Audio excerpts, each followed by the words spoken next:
अस्सलाम वालेकुम दोस्तों, welcome to my YouTube channel. मेरा नाम है अमारी विलास। आज का हमारा टॉपिक डाइजेस्टिव सिस्टम के बारे में। डाइजेस्टिव सिस्टम क्या होता है, इसकी हमें जरूरत क्यों पेश आती है और इसको पढ़ने का हमारा मकसद क्या है।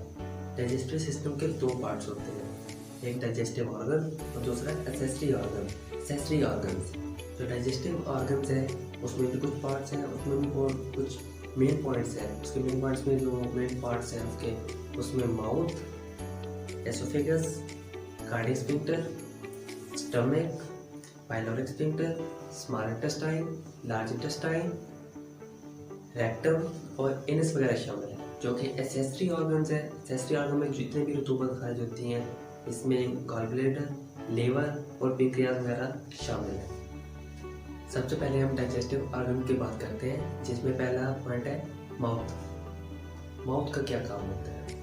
मुंह के अंदर सबसे पहले हम खुराक एंटर करते हैं। माउथ के अंदर टीथ, टंग, टेस्ट बड, सलाइवा और एपिग्लॉट्स ये चीज़ें शामिल हैं। तो सबसे पहले जो दांतों का अमल होता है, दांत खुराक को पीसते हैं, उनको छोटे छोटे टुकड़ों में तकसीम करते हैं। जो सलाइवा होता है उसके अंदर लेज़दार रतूबत खर्च करता है सलाइवा, ताकि खुराक नरम और मुलायम हो सके। जुबान जो है ये हमें टेस्ट के बारे में बताती है कि खुराक अच्छी है, बुरी है, कड़वी है, मीठी है, जो भी है वटेवर। और जो सलेवरी ग्लैंड होते हैं ये हमेशा दूध पैदा करते हैं, थूक पैदा करते हैं, खुराक को नरम मुलायम करते हैं। इसके अलावा जो एपिग्लॉटिस होता है ये सांस और खुराक की नाली के दरमियान एक ढक्कन होता है। जब हम खुराक को निगल रहे होते हैं तो ये ढक्कन सांस को बंद कर देता है। अगर खुराक सांस की नाली में चली जाए तो मौत भी वाक़ई हो सकती है। इसके बाद हम बात करते हैं एसोफेगस की। एसोफेगस को खुराक की नाली भी कहते हैं। जो यहाँ पे एपिग्लॉटिस है, खुराक की नाली और सांस की नाली, इसके दरमियान जो होता है इसे एपिग्लॉट कहते हैं और खुराक की नाली को एसोफेगस कहते हैं। एसोफेगस की जो लंबाई की बात करें तो ये 23 से 25 सेंटीमीटर तक होती है और इसके अंदर जो होती है पेरिस्टालसिस फोर्सेस पाई जाती है, लचकदार फोर्सेस पाई जाती हैं। अगर हम जैसे खुराक खाते हैं वो ऐसे ऐसा नीचे जाती है। अगर ना खासा हमारी बिल्कुल इसके अंदर पेरिस्टालसिस फोर्सेस ना होती तो हमारी खुराक ऐसे जैसे हम खड़े होते हैं ऐसे ही रहती, लेट के खाते तो लेट के इसी तरह पड़ी रहती।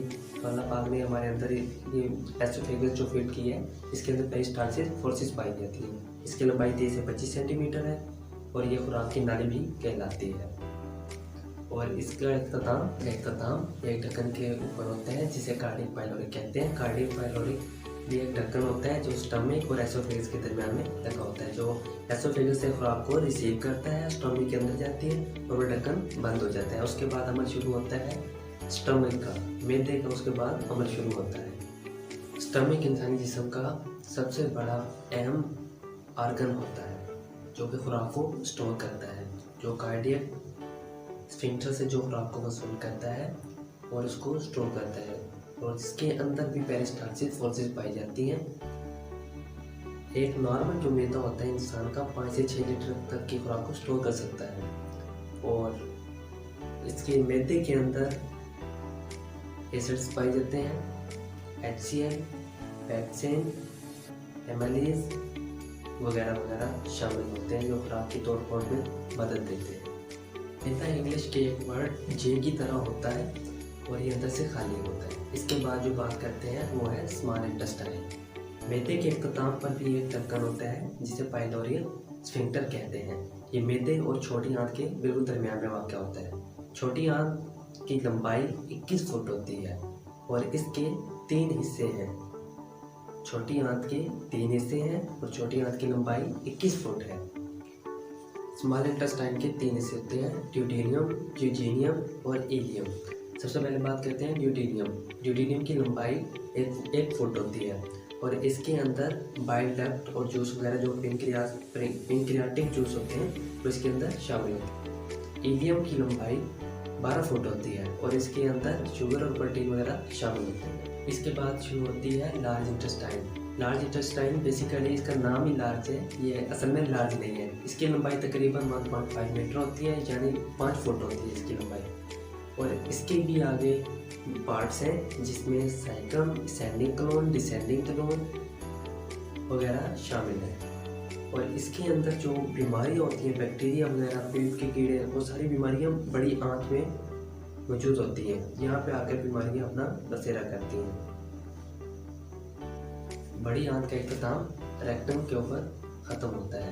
रेक्टम बेसिकली जो होती है ये फॉजला, जो तकरीबन जो सारे प्रोसेस से होकर जो फॉजला तैयार हुआ है वो रेक्टम के अंदर स्टोर होता है। और इसके अंदर जो होती है वो ये फोर्सेस पाई जाती हैं, जो वैलेंट्री होती हैं, जो कि इंसानी कंट्रोल में होती है कि हमें फ़ौरन पैगाम मिल जाता है कि आपको हाजत की ज़रूरत है। तो फिर जब हम वॉशरूम जाते हैं तो आखिरी स्टेप जो है वो एनस के ज़रिए, एनल केनाल एनस के ज़रिए फजले को बाहर खारिज कर देते हैं। और बड़ी आंत के साथ ही हम एसेसरी ऑर्गन्स की भी बात कर लेते हैं। लीवर, पेंक्रियाज, गॉल ब्लैडर जो है वो सारे पर जो अपने डक्ट शामिल करते हैं वो स्मॉल और लार्ज इंटेस्टाइन इन दोनों में करते हैं। बेसिकली जो डक्ट शामिल होते हैं वो स्मॉल इंटेस्टाइन में होते हैं, जो बीमारियाँ होती हैं वो लार्ज इंटेस्टाइन में होती हैं। इसके बाद जब रेक्टम में आती हैं तो रेक्टम के बाद एनल केनाल का प्रोसेस शुरू होता है। एनल केनाल की जो लंबाई है 9 मीटर होती है, इसको एलिमेंट्री केनाल भी कहते हैं। उसके बाद एनस है, एनस के जरिए फजले को बाहर खारिज कर देते हैं। इस तरह हमारा ये टॉपिक कंप्लीट हो गया। अगर आपको हमारी ये वीडियो पसंद आई है तो चैनल को ज़रूर सब्सक्राइब कीजिएगा और बेल आइकन के बटन को ज़रूर टच कीजिएगा और ये वीडियो अपने दोस्तों के साथ ज़रूर शेयर कीजिएगा। और जैसे मैंने ये आपको टॉपिक समझाया है, आपने एक पेन और एक कॉपी अपने पास रखनी है और एक एक पॉइंट को वैसे लिखना है जैसे यहाँ पे आपको दिखाया जा रहा है। और उसके बाद आपने रट्टा बिल्कुल नहीं लगाना है, कॉन्सेप्ट तैयार करना है। इंशाल्लाह आपको पूरे मार्क्स मिलेंगे। मिलते हैं इंशाल्लाह नेक्स्ट वीडियो में, तब तक के लिए अल्लाह हाफिज़।